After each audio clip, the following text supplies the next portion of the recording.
Relay for Life. And in Cleveland, Tennessee, she started the Have a Heart, Give a Soul fundraiser, which raises money for shoes for children. She would head up auctions to raise money for the schools. She would sell candles to help benefit charities. At the time of her death, she had $10,000 worth of candles on order to raise money for local charities. Melissa's second priority was her family. She loved us all deeply and sincerely. We felt her love.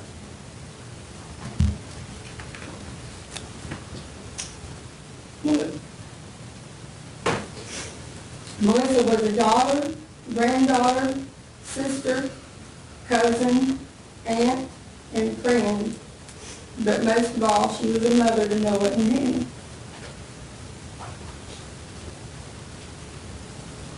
She mostly wanted them to know God and His love for them.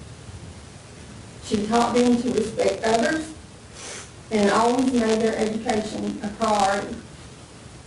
One of the reasons she chose those apartments was because of the school district, and she felt safe there.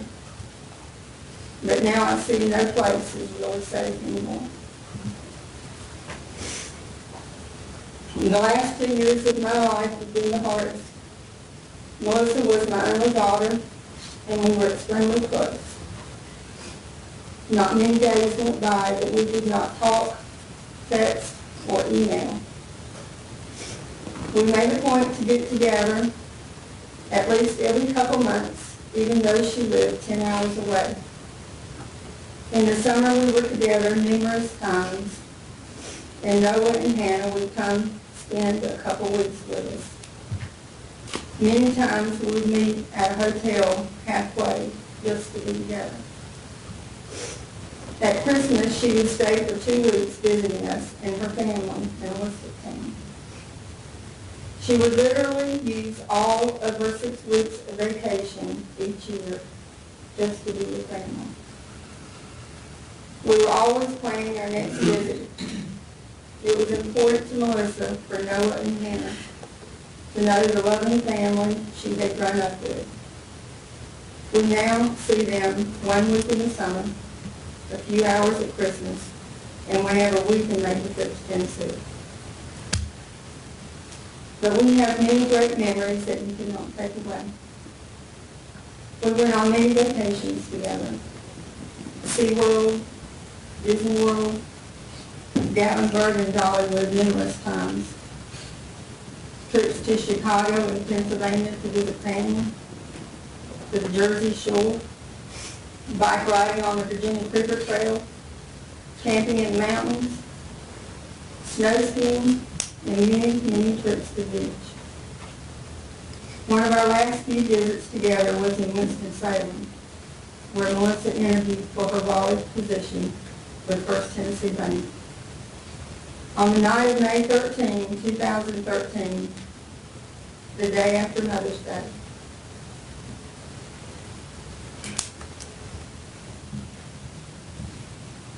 we were passing through Raleigh and stopped and had dinner with Melissa and Hannah at the Cheesecake Factory in Raleigh. Noah was still in Tennessee, finishing the last 2 weeks of school. Afterwards, we went back to their apartment, and Melissa wanted us to help her hang some pictures. She was still trying to get settled in her apartment. And Hannah asked me to give her a bath. We had a wonderful evening. We were all so excited to finally have him back in North Carolina, closer to home. When we left around 9 o'clock, Melissa said she and Hannah were going for a walk, which I was a little nervous about, but she felt perfectly safe. And I guess the walk was the safe part that night. Little did we know that sleeping in her bed was what she really had to fear. Because that is when you all decided the best thing for you to do was go in her home, uninvited, and brutally beat and stab her to death. And even worse, my 8-year-old granddaughter had to find her mother's bloody body the next morning.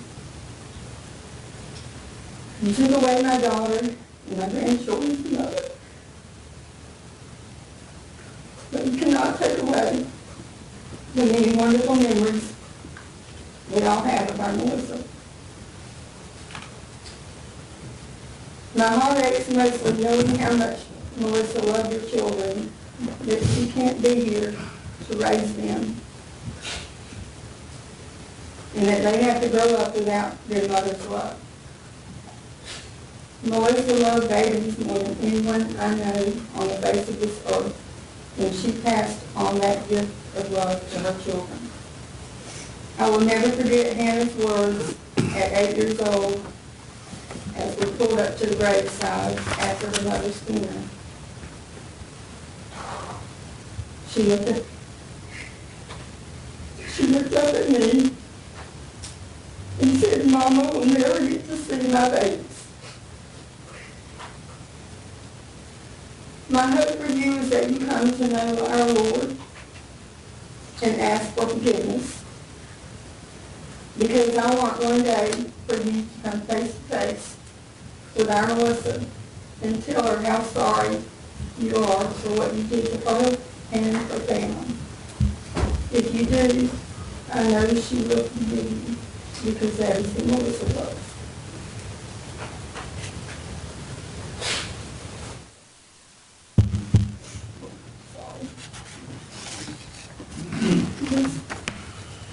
This is Melissa and Hannah. And this is Melissa and Noah.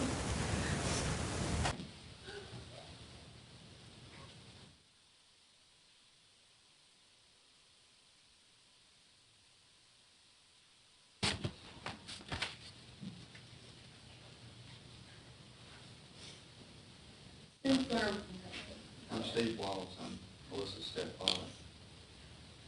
I'm going to read a letter from Jill Culpepper, who was a good friend of Melissa's, from Cleveland, Tennessee, that she wrote to my wife, Dawn. Dawn, my thoughts are overwhelmed with you, your family, and the past. I'm not sure if I can make it Tuesday morning to this hearing, but I'm trying. Over the past 2 years, I have prayed for the DA's office and for the individuals who made a choice that has changed so many lives. My heart is still heavy with grief for my dearest friend. Hearing her laugh, hearing her always positive attitude, and watching her raise her beautiful children. So many memories flood my mind and heart. I don't think she ever met a stranger, and everyone loved her. While Melissa was a few years my junior, she truly was an example of a loving individual and showed a true Christian attitude to all. It didn't matter if it was a president or janitor of a company. She treated all with the most love and respect. Melissa was truly an individual who gave people hope. Maybe it was Melissa's attitude that we can all have the American dream. Maybe it was that she refused to not provide the absolute best for her 2 babies. They were her life. Over the years, we talked endless hours. Life wasn't easily given to her. She earned it the old-fashioned way through receiving her education, working endless hours to provide the best for her family, and her positive go-get-it attitude. It was because of her personal financial struggles and her dedication that her children would have the best. She could mentor others and encourage them to do the same thing for their families. She had been there and was able to guide and mentor, even when it meant she was going to get her braces finally, after years trying to get the money. Gracious, how many candle sales needed to occur for braces? I want you to know Melissa made a difference. She was a mentor to many young adults. My daughter being one of them. When life became tough, Caitlin would go see Melissa. Melissa helped her remove obstacles and see beyond today so that she could see a path for tomorrow. Since Melissa came from a divorced home, she knew some struggles Caitlin experienced and could relate. Just in general, you just couldn't have a self-pity party around her. She would snap you back to be energized in finding a way to overcome. Melissa never wanted her children to experience divorce and can remember the hours over the years it took for her to make that decision. It was the hardest decision she made, not for herself, but for her babies. Her decision to move back to North Carolina was also difficult because she knew she wanted her children to have a relationship with both parents, but so desperately wanted to be closer to her mama, her cousins, and her dear grandmother. Dawn, she was so excited to just be closer to home. Melissa's life was her babies. Everything was about them and their future. I can remember on one occasion thinking that I had not met anyone whose every response was about the impact to her children. Regardless whether it was missing church one evening and being upset because it might affect Noah's Christian interaction with kids his own age, or Hannah having enough time to eat and allow food to digest before dance because she didn't want her tummy to hurt, or having the best teachers for the children. And yes, oh my, she would research for months to find the best, even down to make sure Hannah had a perfect hair bow for every outfit for a sleepover. She balanced work with being healthy, being involved with the schools and charities, so her children would know the importance. I still consider her an example for me. I desperately miss my friend. I miss her smile, her laugh, her attitude, and I miss seeing what she was going to do next. We were supposed to go with Noah on 5Ks because he loves to run. We were supposed to go on mission trips so her children knew the importance of humility and helping others. We were supposed to have more beauty pageants for Hannah. We were supposed to take prom pictures, graduation pictures, wedding pictures, and grandbaby pictures. And I thought I would hear many more stories about holidays with her cousins, her grandmother, many more stories about you. And I thought I would see her soar to the top and grab her dreams. Reality is, if anyone, including the 3 individuals, had asked her for anything, she would have given them every dollar and penny that she had. May they truly seek God's will. May they turn this over to our Lord. And may God have mercy on their soul. Love, Jill Colbeck.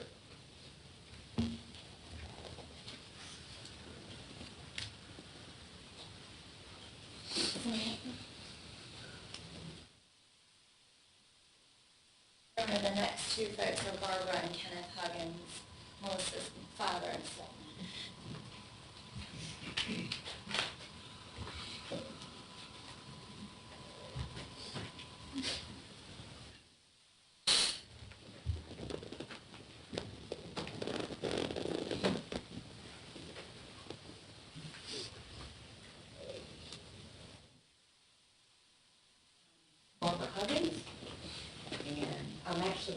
letter that Hannah wrote. She would like this is the court. It says, "My name is Hannah Jones. I am 10 years old. My mom, Melissa, was killed when I was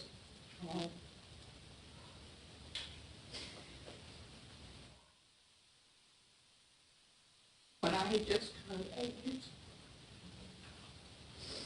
I miss my mother. Here's some things that I will miss most, and I'm sad that she didn't get to see a part of or get to be a part of in the future. My mother will never get to see me grow up, graduate high school, get married, and have kids. Something she's already missed out on, or she didn't get to meet my little sister.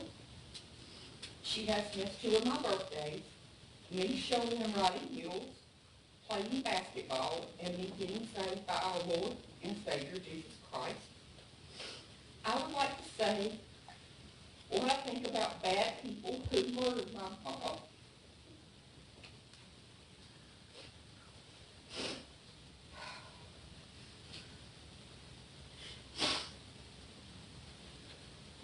I think they are very rude and disrespectful of other people's families. I hope they never get out of jail or have or ever escape. I was very lucky to have a wonderful family to take care of me. I have a funny little sister who loves me, entertains me, and keeps my mind off what happened. My dad and stepmother take care of me, and my best brother, Noah. They make me feel safe and protected, and I am free to talk about what happened anytime I need to let something about to talk about the situation anytime I want to. Thank you, Hannah Olivia Jones.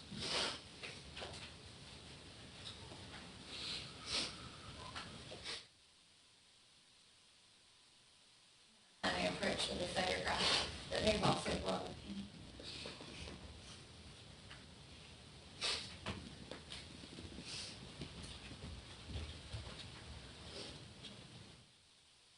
Thank you.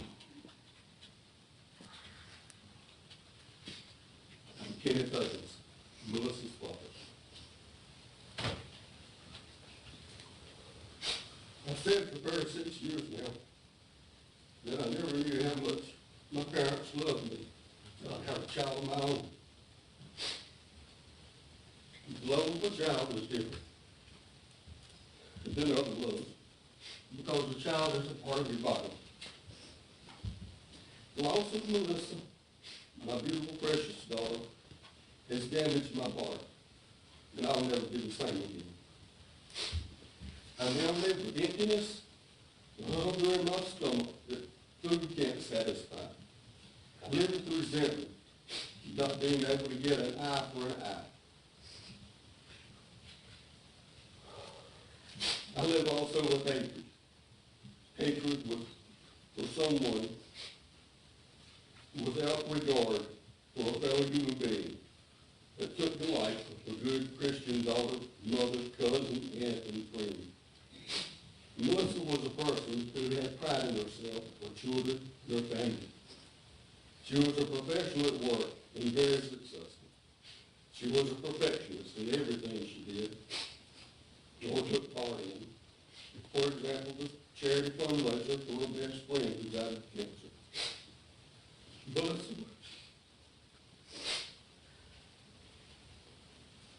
Melissa was an effective contributor to society, unlike a president who was only a leech to the state's welfare, like a trickle of dog,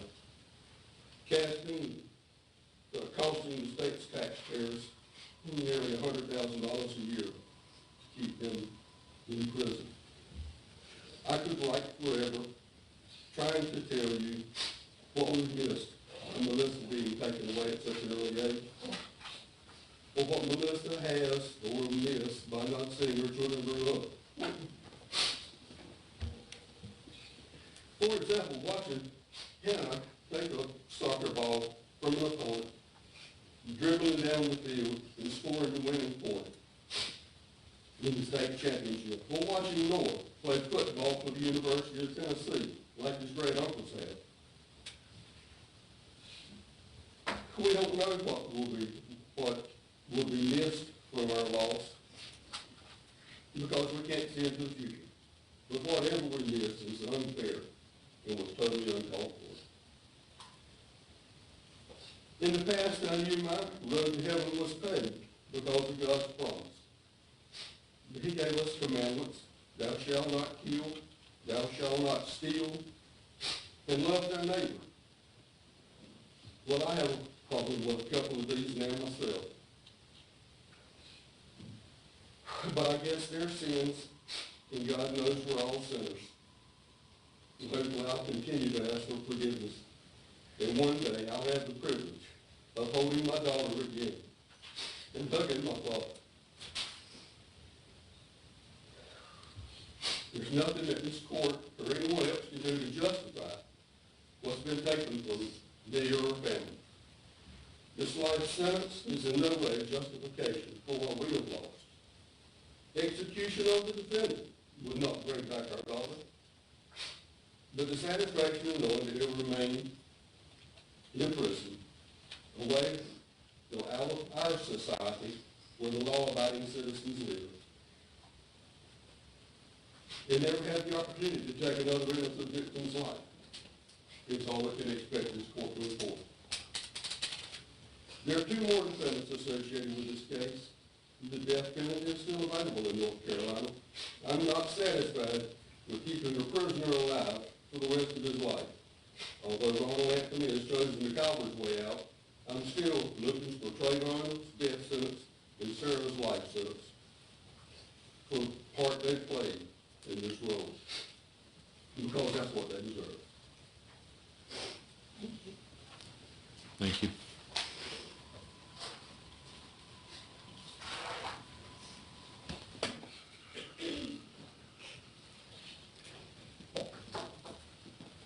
Anything else from the state? Anything else from the defendant? No, Your Honor. Please stand. Upon consideration of the record, the evidence, the factual presentation, the answers of the defendant, statements of counsel, the court finds that there's a factual basis for the entry of the plea of guilty to the first-degree murder of Melissa Huggins-Jones, that the defendant is satisfied with his lawyer's legal services, that the defendant is competent to stand trial. The plea of guilty to the first-degree murder of Melissa Huggins-Jones is the informed choice of the defendant and is made freely, voluntarily, and understandingly. The defendant's plea of guilty is accepted by the court and hereby ordered recorded. Thereupon, let the defendant be adjudicated guilty of the Class A felony of first-degree murder of Melissa Huggins-Jones, both upon malice, premeditation, and deliberation, and upon the first-degree felony murder rule. It is the judgment of the court that the defendant be imprisoned in the custody of the North Carolina Division of Adult Correction for the rest and remainder of his natural life upon an active sentence of life imprisonment without parole. The court further assesses against the defendant the cost of court and attorney fees for court-appointed counsel. Anything else at this time? That's it, Your Honor. Thank you. He's in the custody of the sheriff. Thank you, Your Honor.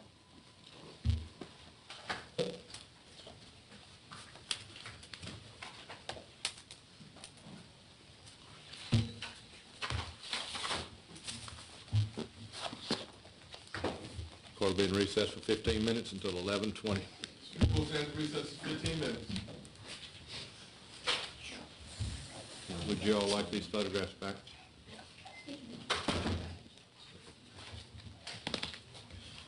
Including this one?